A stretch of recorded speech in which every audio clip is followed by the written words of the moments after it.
Tjena på er! Den här lådan har jag varit i några gånger nu. Sjukt fina romerska ljus. Men idag ska vi testa korkskruven för väckeripjäsen som blev förbjuden.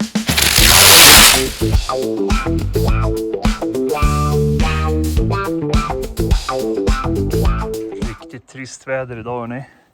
Regn. Men jag tänkte att vi skulle prova den här i alla fall. Vad är det här för någonting? Har ni hört talas om den här förut? Jag vet förstås vad det är. Det är därför jag vill visa den för er. Det här är korkskruven. Den har en CI-märkning som börjar med 99. Men den kom aldrig så långt. Det var ett företag då som hette Falu Pyrotekniska. Som bestämde sig för att importera de här. Och för att få dem godkända i Sverige så var man tvungen att ta hem ett antal och provskjuta för den myndigheten som sedan skötte godkännandet. Falu Pyrotekniska, de var väl lite kaxiga och tänkte att det här kommer inte bli några problem. Men det blev det. De blev aldrig godkända. De fick aldrig säljas för kund. Och den lilla batchen som de tog hem blev de sista som blev kvar i landet. Jag blev tvungen att flytta in för det regnade för mycket.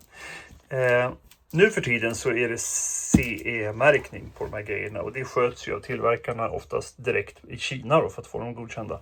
Och vem vet om de här skulle bli godkända i år? Om man skulle lämna dem för det testerna igen, det vet jag inte.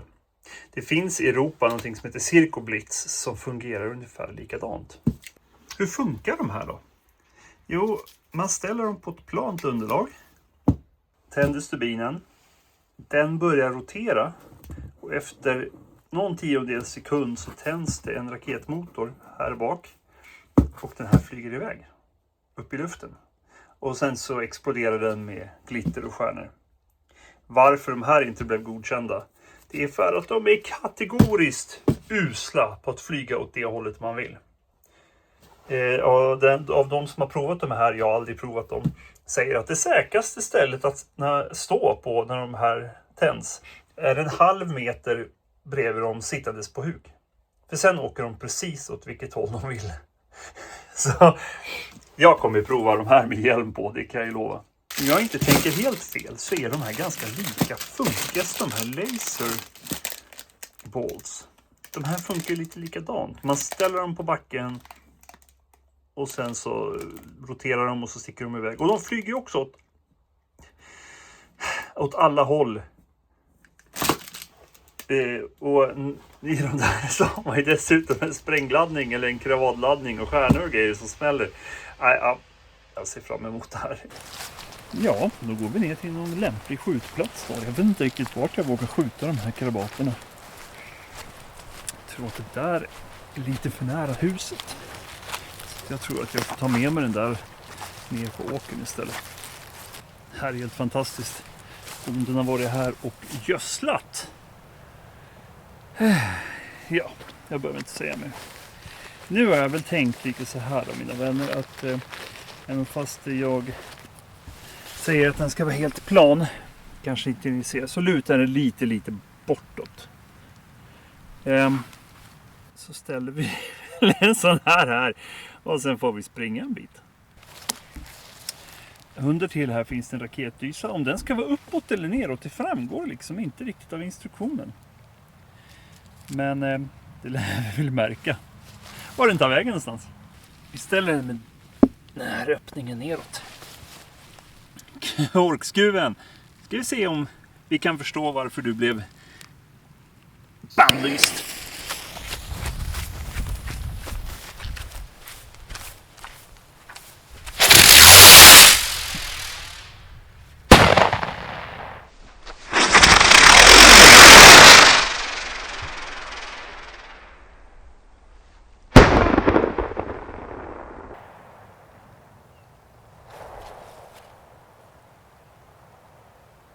Jag förstår precis varför den här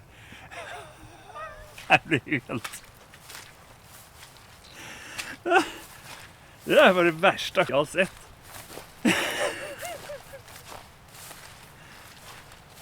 Noll kontroll. Jag måste luta den här lite till och så gör vi om det. Ja, vi provar väl en till då. Nu har jag lutat den här lite till.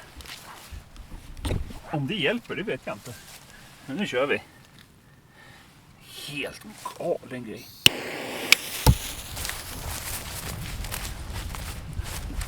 Här får man ducka för.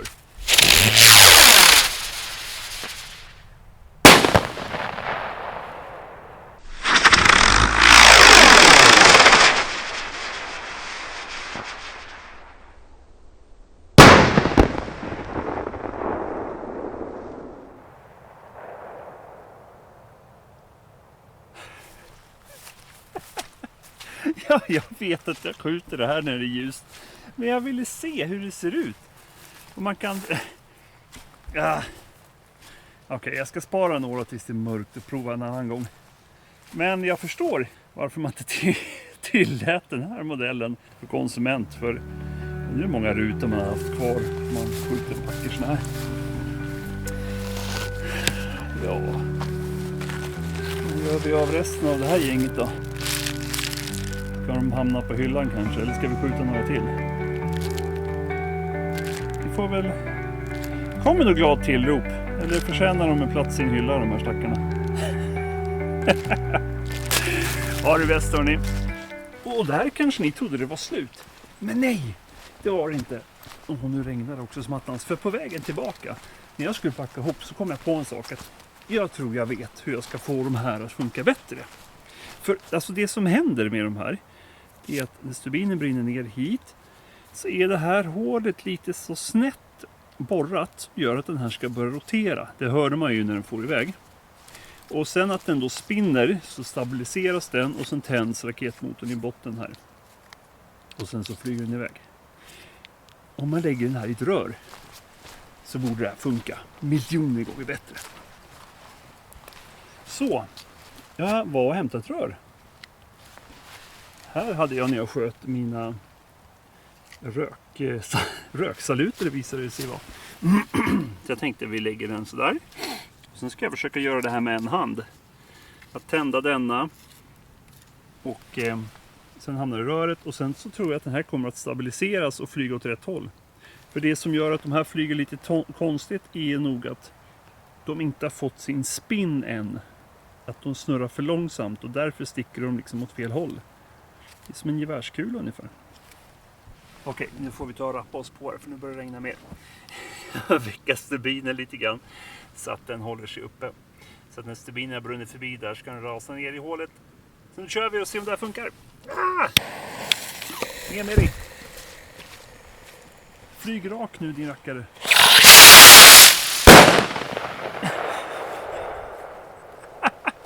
Rakt ish. I alla fall. Alltså, de här är ju... Kolla vad det regnar papper. De här är ju gränslöst roliga. Och helt oberäkneliga. Ja, för det pyrotekniska. Tänk att de kan glädja folk 25 år senare. Nu är det trevlig dag. Ha det bäst nu. Vi hörs och ses igen.